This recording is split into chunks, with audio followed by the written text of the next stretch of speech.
رحم کر اپنے نائن کرم کو بھول جا، ہم تجھے بھولے ہوئے ہیں تو نام کو بھول جا۔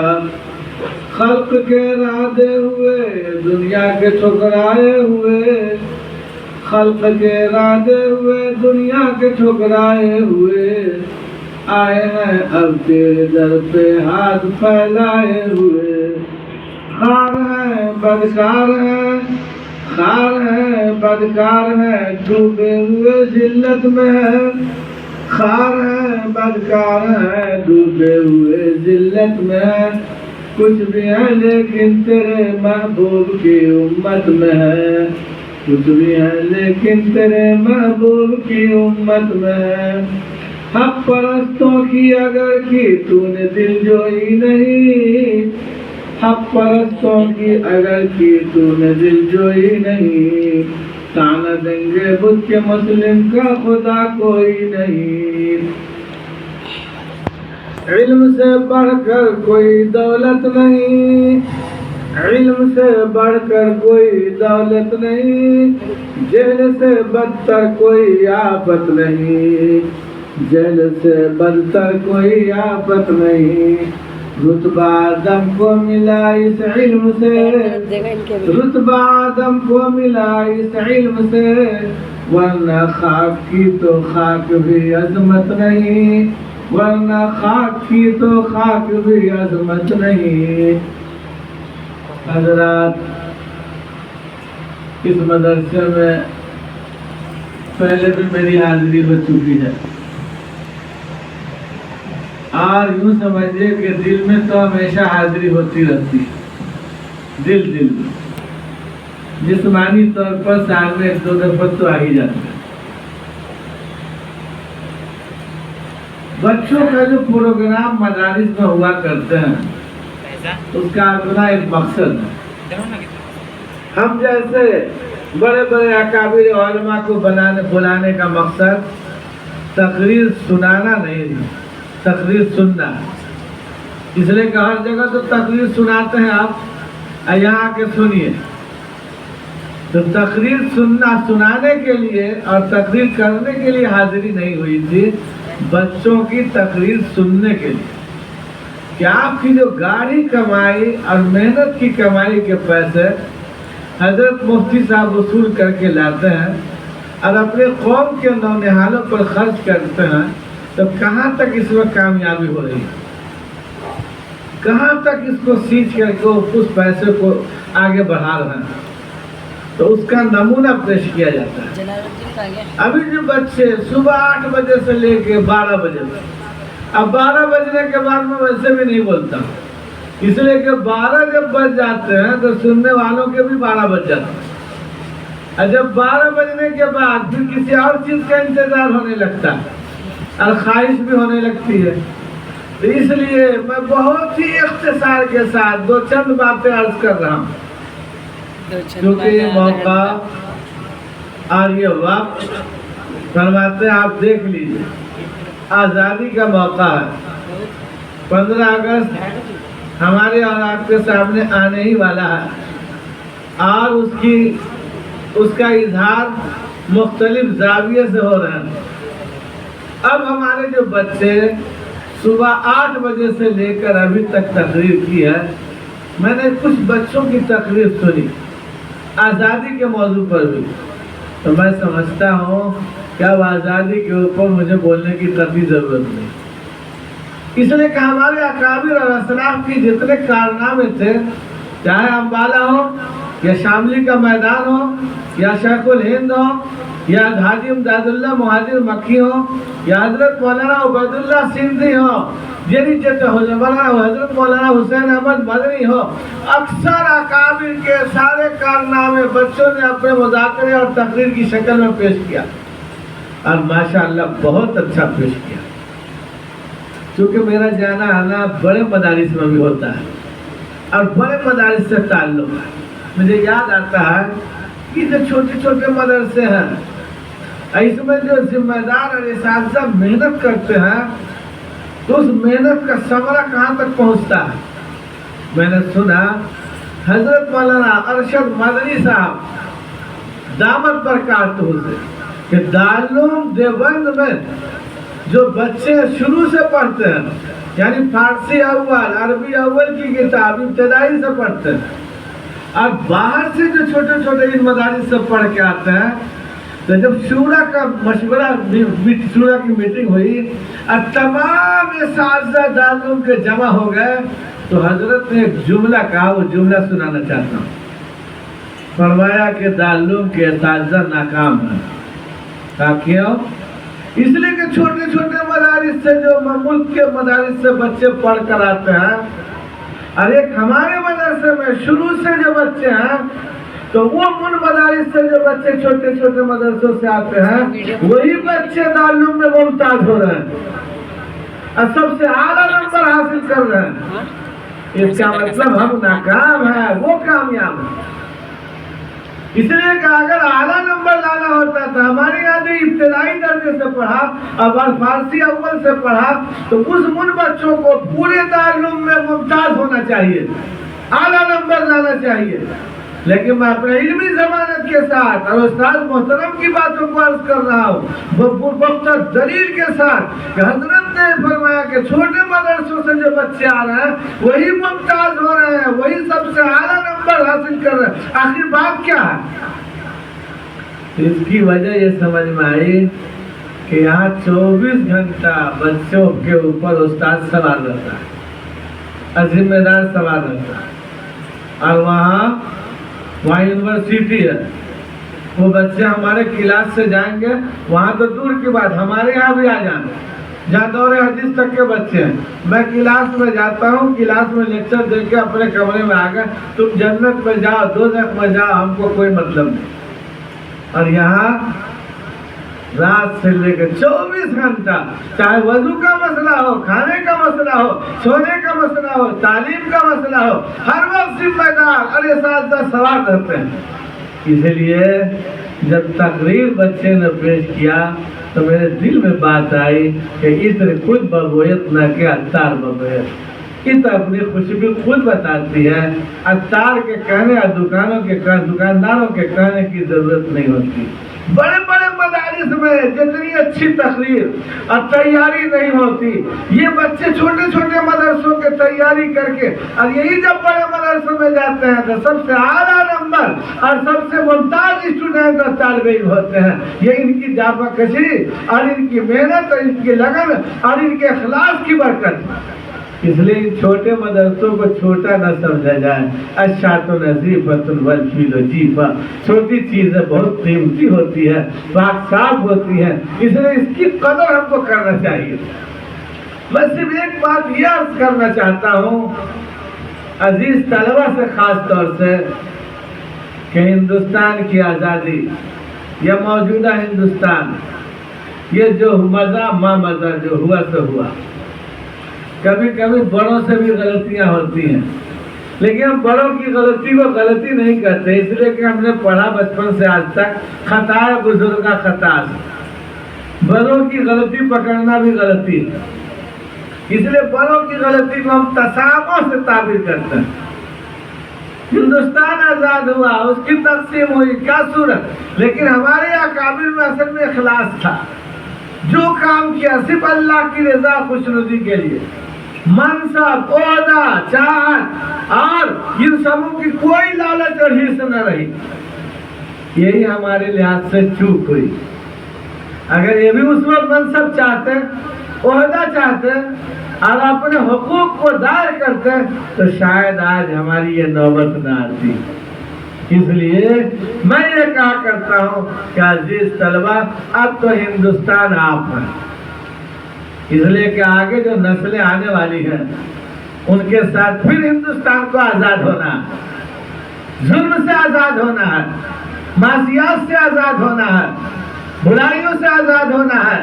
قتل و غارت گری سے آزاد ہونا ہے۔ ان تمام چیزوں سے آزادی کے لیے ضروری ہے کہ آپ علم کے لباس سے آراستہ ہو جائیں، اور جب علم سیکھیں گے پوری آزادی کا ثمرہ آپ دیکھ لیجئے۔ میں ایک طالب علم ہونے کے ناطے عرض کر رہا ہوں کہ ہندوستان کی آزادی اور اس کے اندر جو نتائج اور مال سامنے آئے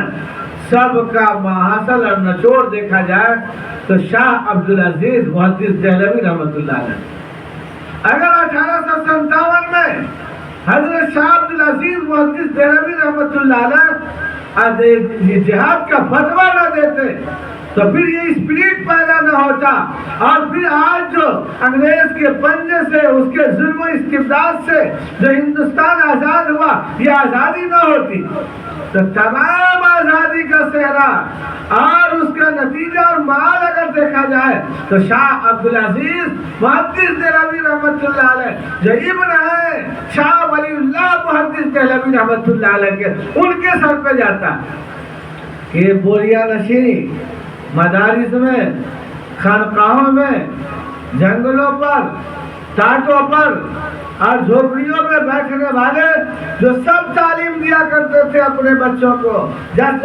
شاہ عبدالعزیز محدث دہلوی رحمۃ اللہ علیہ کا فتویٰ جہاد سامنے آیا تو یہ اپنی جھوپڑیوں سے، اپنے خانقاہوں سے، اپنے مدرسوں سے، اپنے مکانوں سے سب سے نکل کر روڈ پر آ گئے اور صرف عالم جہاد بلند کیا اور آج ہندوستان آزاد ہوا۔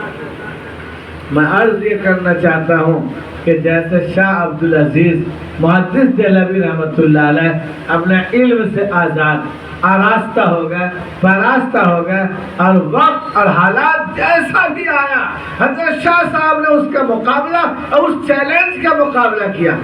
مجھے یاد آتا ہے ایک دفعہ جامع مسجد میں ایک عیسائی انجیل کو لے کر حضرت شاہ عبدالعزیز محدث دہلوی رحمۃ اللہ علیہ کی موجودگی میں پیش کیا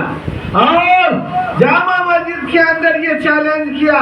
کہ دیکھو میں بھی اپنے انجیل کو لے کر آ رہا ہوں، تم بھی اپنے قرآن کو لے کر آ جاؤ، اور دونوں آدمی اپنی اپنی کتاب کو لے کر آگ میں جا ڈالیں اور یہ دیکھیں کہ کس کی کتاب جلتی ہے اور کس کی کتاب خاکستر نہیں ہوتی تو حقیقت سامنے آ جائے گی۔ تاریخ شاہد ہے کہ جب اس عیسائی نے انجیل کو پیش کیا اور شاہ عبدالعزیز محدث دہلوی رحمۃ اللہ علیہ سامنے آئے تو کہا اچھا رک جا، وضو کر کے آئے اور قرآن کو سینے سے لگایا اور یوں فرمایا کہ دیکھو تم بھی اپنی کتاب کو سینے سے لگا لو، میں بھی اپنے قرآن کو سینے سے لگاتا ہوں، اور دونوں آدمی اور اس آگ کے اندر چلیں، جو حق پر ہوگا وہ جلنے سے بچ جائے گا، جو جھوٹا اور کاذب ہوگا وہ جل کر خاکستر ہو جائے گا۔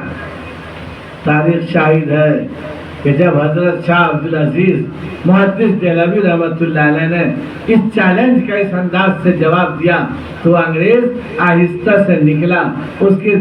کے پاؤں کے نیچے سے زمین کھسک گئی اور بہت آہستہ آہستہ جا کر اپنی چمچماتی ہوئی کار میں بیٹھ گیا اور وہاں سے نکل گیا۔ تو حضرت شاہ عبدالعزیز رحمۃ اللہ علیہ نے فرمایا کہ مجھے یقین کامل تھا کہ جس خدا نے ابراہیم علیہ نبینا علیہ السلام کو نمرود کی آگ سے بچایا تھا وہ خدا آج بھی مجھے اس آگ سے بچا کر اس آگ کو گلے گلزار بنا دیتا، کیونکہ میں اس کی کتاب کی نسبت سے اس کے چیلنج کو قبول کیا تھا۔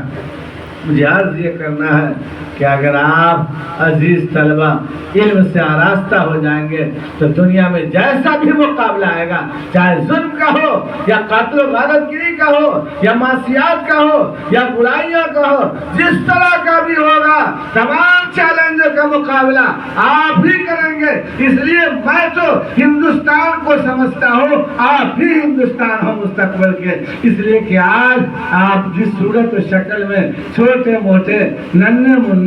گڈو بابو، چاند بابو، سورج بابو کی طرح نظر آتے ہیں، کل آپ ہی کی شکل میں شیخ الہند ہوگا، شاہ عبدالعزیز ہوں گے، شاہ ولی اللہ ہوں گے، اور حالات اور وقت کے اوپر نفس پر ہاتھ رکھ کر اس کا مقابلہ کریں گے۔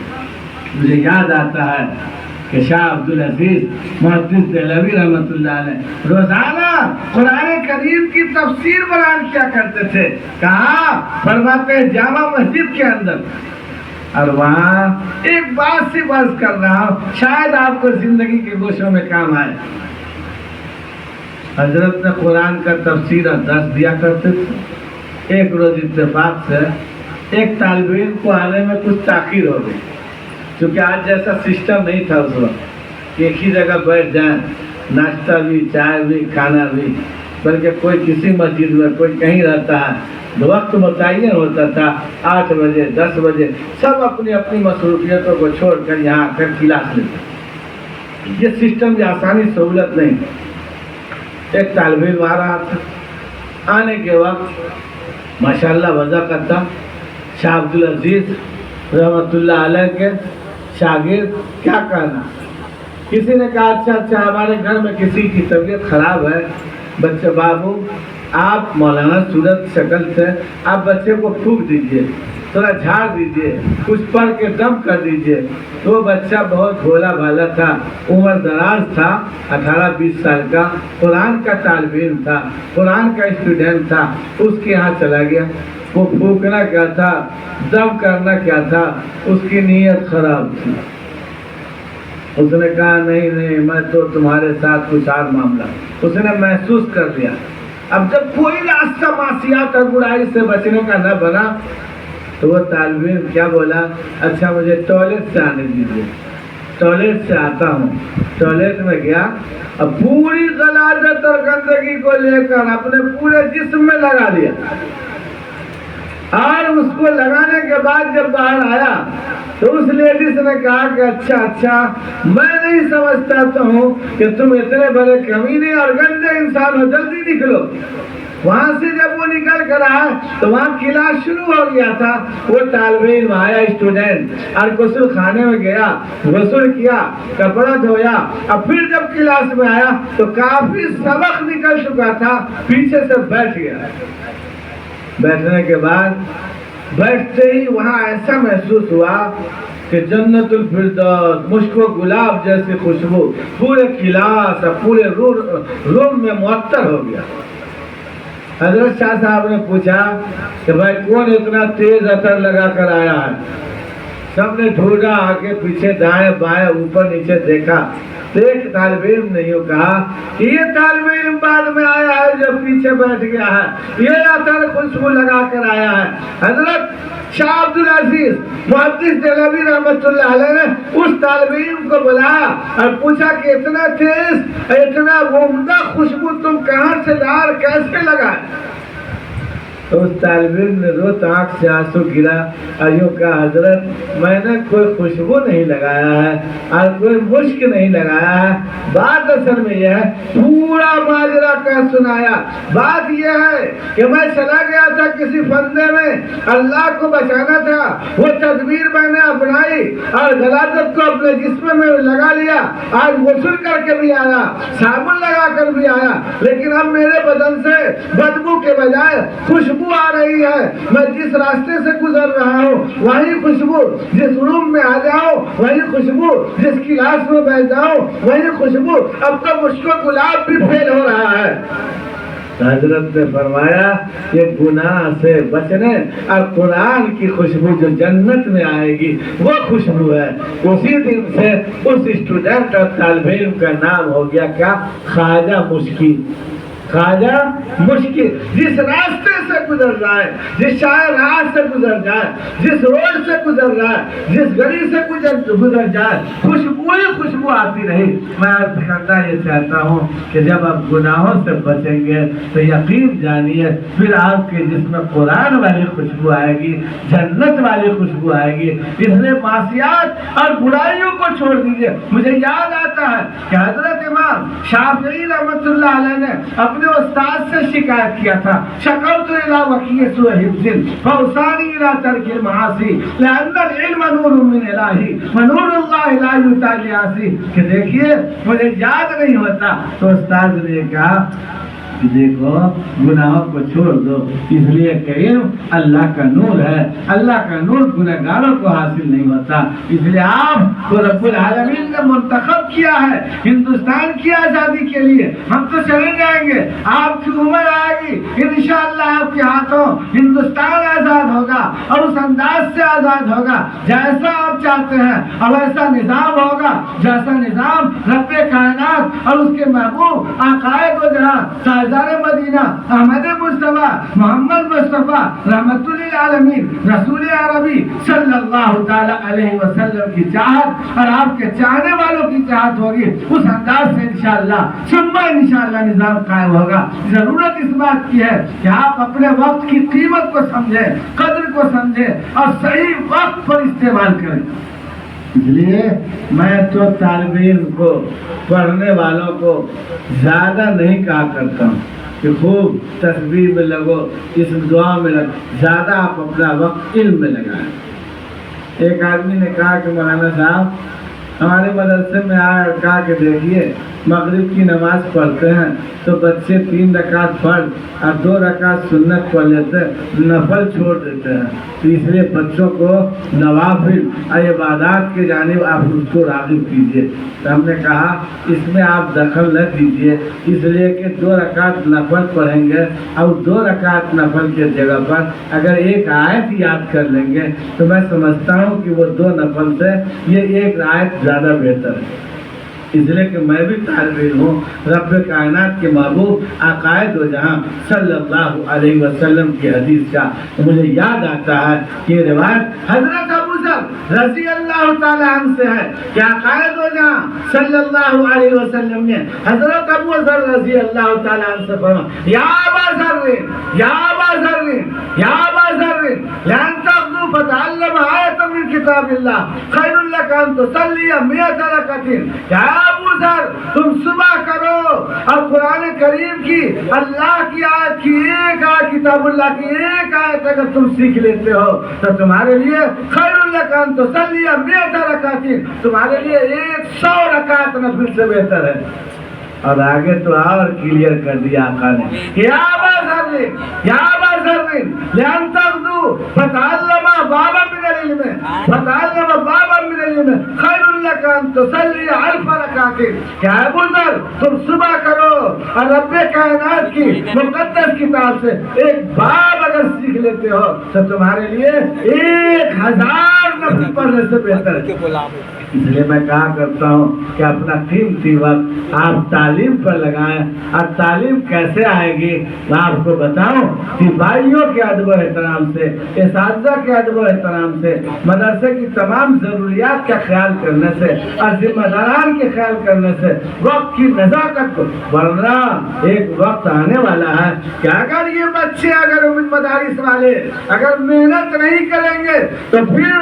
علم اٹھتا چلا جائے گا۔ مجھے یاد آتا ہے وہ حدیث بھی ذہن میں آ رہی ہے کہ عقائد و جہاں تاجدار مدینہ صلی اللہ علیہ وسلم کا ارشاد علی ہے، حضرت عبداللہ ابن عمرو بن عاص رضی اللہ تعالیٰ عنہ راوی ہیں، آقا کا ارشاد ہے کہ فرمایا ان اللہ لا يقبض العلم انتزاعا ينتزع من الناس۔ فرمایا کہ دیکھو علم اللہ تعالیٰ انسان کے سینوں سے نہیں نکالتے، ان اللہ لا يقبض العلم انتزاعا ينتزع من الناس ولكن يقبض العلم بقبض العلماء، لیکن علم کو اٹھا لیں گے علماء کو اٹھا لیں گے۔ جب علماء اٹھ جائیں گے اور ان کی جگہ پر نہیں ہوگی تو کیا ہوگا؟ علم اٹھ جائیں گے، بقبض العلماء اٹھ جائیں گے، اور علماء جب چلے جائیں گے باقی نہیں رہیں گے پھر کیا حال ہوگا؟ فَإِذَا لَمْ يَبْقَ عَالِمًا اتَّخَذَ النَّاسُ رُؤُوسًا جُهَالًا۔ جب علماء باقی نہیں رہیں گے تو لوگ جاہلوں کو اپنا مفتی بنا لیں گے، اپنا پیشوا بنا لیں گے، اپنا قائد بنا لیں گے، فَسُئِلُوا اب اسی سے مسئلہ دریافت کرنے لگیں گے۔ فرماتے ہیں اتَّخَذُ النَّاسَ رُؤُوسًا جُهَالًا فَسُئِلُوا فَافْتَوْا بِغَيْرِ عِلْمٍ،